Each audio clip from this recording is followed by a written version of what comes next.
ملک Spain کے جنوب میں ایک جگہ ہے جسے جبر الٹر کہتے ہیں۔ اس کا عربی نام جبل الطارق ہے۔ یہ نام مشہور سپاہی سالار طارق بن زیاد کے نام پر ہے۔ طارق بن زیاد نے اپنی ہمت اور جواں مردی کے باعث اپنے ساتھیوں کے دلوں میں گھر کر لیا تھا۔ وہ جو حکم دیتا وہ فوراً اس کی تکمیل کرتے۔ یہی وجہ تھی کہ طارق بن زیاد افریقہ سے چلا اور جلد ہی اسپین پر قابض ہو گیا۔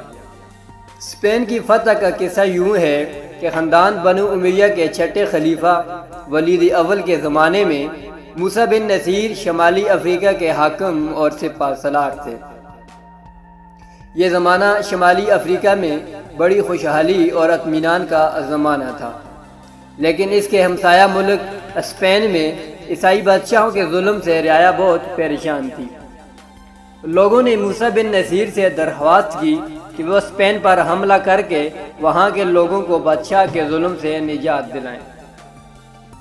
چنانچہ موسیٰ بن نصیر نے ولید اول سے اجازت لے کر اپنے ایک سپاہی سالار طارق بن زیاد کی سرکردگی میں 7,000 سپاہیوں کی فوج اسپین کی طرف روانہ کی۔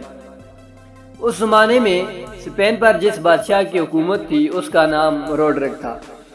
اس نے طارق بن زیاد کی فوج کی آمد کی خبر سنی تو اس نے اپنی فوج کو تیار رہنے کا حکم دے دیا۔ طارق بن زیاد نے اپنی فوج میں 5,000 سپاہی اور جمع کر لیے۔ اس طرح طارق بن زیاد کی فوج میں 12,000 سپاہی ہو گئے، لیکن اس کے مقابلے میں عیسائی فوج 1,00,000 تھی۔ کہتے ہیں کہ جب طارق بن زیاد اپنی فوج کو لے کر جبل الطارق پر اترا تو جن کشتیوں میں بیٹھ کر آئے تھے وہ سب ساحل پر جلا ڈالی۔ فوج کے افسروں نے اس اقدام کو غیر دانشمندانہ قرار دیا۔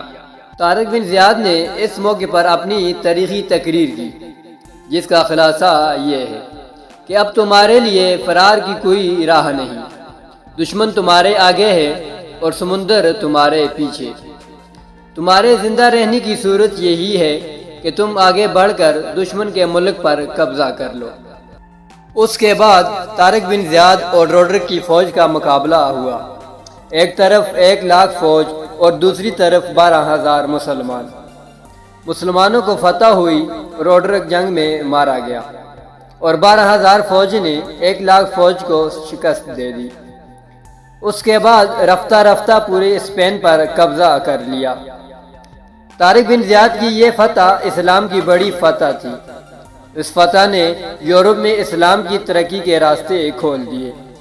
گویا یہ طارق بن زیاد کی ذات تھی جس نے اسپین میں اسلام کا بول بالا کیا، اور اسی طرح تاریخ میں طارق بن زیاد کا نام ہمیشہ کے لیے باقی رہ گیا۔